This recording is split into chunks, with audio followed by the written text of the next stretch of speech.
एक भूखे कौआ की 4 ज्ञानवर्धक बातें।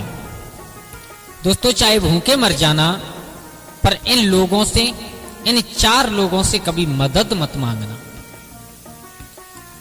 वो 4 लोग कौन कौन से होते हैं? चाहे कितनी भी मुसीबत आ जाए, चाहे भूखे मर जाएं, लेकिन कभी भी इन 4 लोगों से मदद नहीं लेनी चाहिए। तो जय श्री राधे। दोस्तों, कैसे हैं आप लोग? उम्मीद करता हूं अच्छे ही होंगे। स्वागत है आपका। नए दर्शक मेहमान बंधु हमारे चैनल पर नए नए हैं, उनसे मेरा निवेदन है कि अगर हमारे चैनल पर नए दर्शक बंधु बन करके आए हैं तो हमारे चैनल को सब्सक्राइब कर लीजिएगा और हो सके तो अपने परिवार और दोस्तों के साथ में शेयर जरूर करना। दोस्तों, आज मैं आप लोगों को एक ऐसी कहानी सुनाने के लिए जा रहा हूं जिसे सुनने के बाद आप लोगों को लगेगा कि हकीकत में चाहे मुसीबत कोई हो, चाहे कुछ भी करना पड़े, चाहे भूखे मर जाएं, लेकिन कभी भी इन 4 लोगों की हमें मदद नहीं लेनी चाहिए। दोस्तों, कहानी प्रारंभ करने से पहले आप लोगों से एक निवेदन करूंगा कि कृपया वीडियो को पूरा देखें, क्योंकि जब तक आप लोग पूरा नहीं देखोगे तब तक कोई बात समझ में नहीं आएगी, और जब आपकी कोई बात समझ में नहीं आएगी तो हमारी मेहनत पर पानी फिर जाएगा। चलो, आप लोगों का ज्यादा समय बर्बाद ना करते हुए आ जाओ, कहानी प्रारंभ करते हैं। कि जंगल में और एक पेड़ पर एक कौए का जोड़ा रहता था, कौआ का जोड़ा रहा करता था। मेरे भैया, एक दिन उस जंगल में दोनों एक पेड़ पर बैठे हुए हैं, चारों तरफ निगाह घुमा करके देख रहे हैं कि हमें कोई कहीं पर कोई शिकार मिल जाए, हमें भोजन मिल जाए तो हमारा पेट भर जाए। लेकिन उस जंगल में अकाल पड़ चुका था, सभी जानवर पक्षी वहां से निकल गए थे, थोड़े बहुत कुछ बाकी बचे थे। मेरे भैया, एक दिन नहीं, उन्हें कई दिन हो गए भूखे, उन्हें भोजन तक नहीं मिला। दोनों भूखे बैठे। तब तक क्या हुआ कि कहीं से एक लोमड़ी और एक छोटा सा शिकार का टुकड़ा लेकर के आकर के और उसी पेड़ के नीचे बैठ करके खाने लगी। पेड़ के नीचे बैठ करके भोजन कर रही है। तो जो कौआ की मादा थी, कौबी, उसने कहा है ऊपर से पेड़ से, बहन आज 2 दिन हो गए, हमें कुछ खाने के लिए नहीं मिला, अगर तुम्हारी थोड़ी सी मेहरबानी हो जाए तो हमें कुछ थोड़ा बहुत मिल जाए। लोमड़ी ने मन ही मन में विचार किया, ऊपर देखा, रे वाह, कौआ का जोड़ा बैठा है। फिर विचार किया कि ये भोजन का थोड़ा सा टुकड़ा है और इसमें से ये मांग रही है? लेकिन आप तो जानते हो कि लोमड़ी कपट से भरी हुई होती है हर समय। लोमड़ी ने अपने मन में कपट भाव से कहा है, सुन आजा, अगर तू मांग रही है तो मैं तुझे जरूर दूंगी और इसे खा करके अपना पेट भर लेना।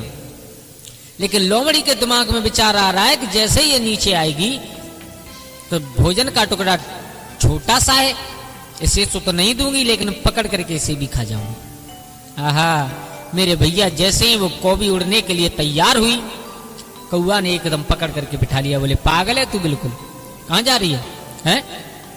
तुझे मालूम है ये कौन है? शिकारी है, और ये तुझे जिंदा चबा जाएगी, और तू इससे मदद मांग रही है, ये तेरी मदद जीवन में नहीं करेगी। कौवी ने कहा, बोले पागल हो तुम?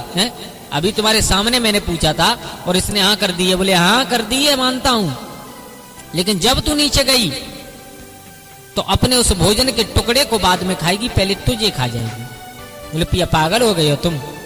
जब इसने वचन दिया है कि ये हमें नहीं खाएगी। तो कौआ कहने लगा, आज तू जो बेवकूफी कर रही है वही कुछ दिन पहले एक तोताओं ने बेवकूफी की थी, ऐसे जड़ लोगों की मदद मांग करके।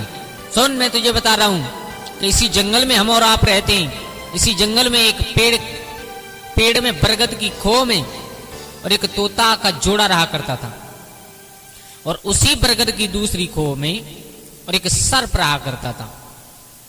तो वो सर्प इतना दुष्ट, इतना अत्याचारी था कि जब जब वो तोती और बच्चा देती, जब जब उसके बच्चा पैदा होते, अंडा देती, उसमें से बच्चा निकलते, तब तब वो सर्प जाकर के उन्हें खा लेता था हर बार।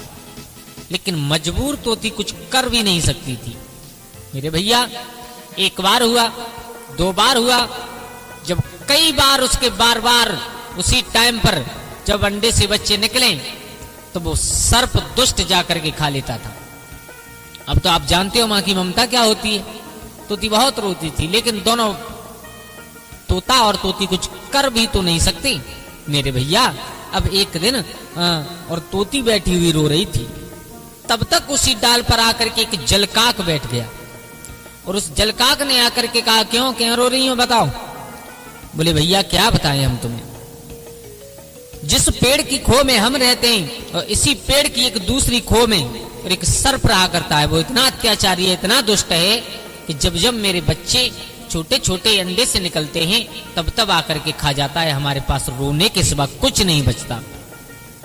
जलकाक बोला, बोले तोती तुम पागल हो, रोने से किसी समस्या का समाधान नहीं होता, रोने से किसी समस्या का हल नहीं निकलता। समस्या का हल निकालने के लिए हमें अपने दिमाग पर जोर लगाना चाहिए। अगर शरीर में सामर्थ्य है तो उससे लड़ना चाहिए, अन्यथा अपने दिमाग पर जोर लगाओ। बोले कैसे? बोले अगर इस सर्प को यहां से निकाल करके भगा दिया जाए तो कैसा रहेगा? बोले बहुत अच्छा रहेगा, बहुत अच्छा रहेगा। तो बोले आप हमारे साथ चलिए। बोले कहां?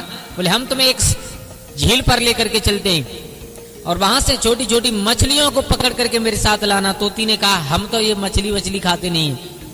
बोले तुम्हें खाने नहीं है, केवल मेरे साथ लेकर के आना। बोले ठीक है मेरे भैया।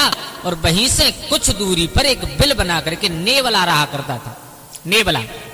तो वो जलकाक और तोता और तोती तीनों कहां उस झील से मछली पकड़ करके लाए और एक मछली तो ला करके उस नेवला के द्वार पर रख दी, दूसरी मछली थोड़ी सी दूर पर रख दी, तीसरी मछली थोड़ी सी दूर पर रख दी। इसी प्रकार उन तोता तोती ने और उस जलकाग ने एक एक करके मछली जिस पेड़ के बिल में, जिस पेड़ की खो में वो सर्प रहा करता था वहां तक ला करके रख दी।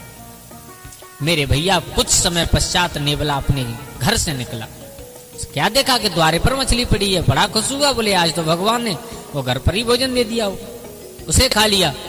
अब थोड़ा सा और आगे बढ़ा, एक और मिली, उससे खा लिया। और आगे बढ़ा, एक और मिली। मेरे भैया ऐसे धीरे धीरे करके और वो आगे बढ़ता चला गया। कहां? जहां पर सर्प का बिल था, सर्प जिस खो में रहा करता था उसी खो के द्वार पर पहुंच गया। अब जो द्वारे पर, सर्प के द्वारे पर मछली पड़ी थी, उसे खा करके नेवला के दिमाग में एक बात आई। बोले मेरे बिल से और यहां तक इस खो तक मछली क्रम बाई क्रम पड़ी मिली मुझे, हो सकता है कि इस खो में कुछ हो। मेरे भैया इतना सोच करके अब वो तोती और तोता और जलकाग तो पेड़ की डाल पर बैठे देख रहे, और जितना सोच करके वो नेवला उस खो में अंदर गया, जाकर के सर्प को देखा। तो आप जानते हो कि सर्प और नेवला की दुश्मनी कितनी बड़ी होती है। मेरे भैया नेवला ने थोड़ी देर में लड़ते लड़ते उस सर्प को मार दिया। अब जैसे ही सर्प को मार करके नेवला उस खो से बाहर निकला, जिसका मुंह खून से सना हुआ था, देख करके तोती और तोता बहुत खुश हो गए। ऊपर से आवाज लगाई है, भैया नेवला तुम्हारा दिल से धन्यवाद, जुग जुग जीना आप। नेवला ने नजर की, बोले तुम कौन हो? बोले हमें तोती। नेवला समझ गया, बोले इनकी करामात है कि मुझे ये लोग यहां तक लेकर के आए। तोता और तोती कह रहे हैं तुम्हारा दिल से धन्यवाद। नेवला ने कहा ठीक है, अब ऊपर से ही धन्यवाद करते रहोगे या नीचे आओगे? मेरे भैया और वो जैसे ही तोती उड़ करके नीचे आई, नेवला के पास बैठी, उस नेवला ने पकड़ करके तोती को भी मार दिया, मार दिया। देखो इस जगह पर तोता और तोती ने कितनी बड़ी गलती की थी कि अपने एक दुश्मन से छुटकारा पाने के लिए दूसरे दुश्मन की मदद ली, उसका खामियाजा उन्हें भुगतना पड़ा। दोस्तों हम चाहे कितने भी परिस्थिति में क्यों ना हो, हमें इन चार लोगों की कभी भी मदद नहीं लेनी चाहिए, कभी भी। नंबर एक, अपने दुश्मन के कभी भी मदद नहीं मांगनी चाहिए। जो हमारा दुश्मन है, अगर हम उससे मदद मांगेंगे तो वो दाव देख करके, समय देख करके और तुम्हारे ऊपर जरूर वार करेगा, उसे कोई रोकने वाला नहीं है। नंबर दो, अहंकारी व्यक्ति से कभी भी इंसान को मदद नहीं मांगनी चाहिए, क्योंकि अहंकारी व्यक्ति मदद कर तो देगा, लेकिन जिस दिन तुम सामने आ गए उस दिन तुम्हारे मुख पर मार देगा। तो ऐसे व्यक्ति से कभी मदद नहीं लेनी चाहिए। तीसरा, कपटी इंसान से कभी भी मदद नहीं मांगनी चाहिए। जो लोग कपटी हुआ करते हैं, अपने दिल में कपट धारण करने के बाद रहते हैं, उनसे कभी मदद नहीं लेनी चाहिए। और नंबर चौथा, सबसे बड़ी बात यह है कि नशे में धुत आदमी से कभी मदद नहीं लेनी चाहिए। क्यों? क्योंकि नशे में धुत इंसान तो मरेगा, लेकिन वो आपको भी ले डूबेगा साथ में। अगर कोई नशे में धुत बाइक पर चला आ रहा है, आप पैदल आ रहे हो और आपने उससे मदद मांग ली कि भैया थोड़ी दूर तक हमें छोड़ दो, वो नशे में अगर लेके खाई की तरफ चला गया तो क्या होगा आप सब लोग अच्छी तरीका से जानते हो। तो दोस्तों, इस कहानी से केवल हमें यही सीखने के लिए मिलता है कि अपने दुश्मन से कभी मदद नहीं लेनी चाहिए, अहंकारी व्यक्ति से कभी मदद नहीं मांगनी चाहिए, और कपटी इंसान से कभी मदद नहीं लेनी चाहिए, और नशे में धुत इंसान से कभी भी मदद नहीं मांगनी चाहिए। वो कौवा समझा रहा है कौवी, जो तुम आज गलती करने के लिए जा रही हो, उस दिन वो उन तोताओं के जोड़ा ने गलती की थी तो उसका खामियाजा उसे भुगतना पड़ा। ये मेरा वचन है कि अगर तुम इस लोमड़ी से मदद के लिए जाओगी और इस लोमड़ी से मदद मांगोगी तो ये अपना भोजन बाद में खाएगी, पहले तुम्हें पकड़ करके खा जाएगी। तो दोस्तों, कैसी लगी आप लोगों को हमारी ये कहानी? अगर अच्छी लगी हो तो प्लीज हमारे चैनल को सब्सक्राइब कर लें और हो सके तो अपने परिवार और दोस्तों के साथ में शेयर जरूर करना।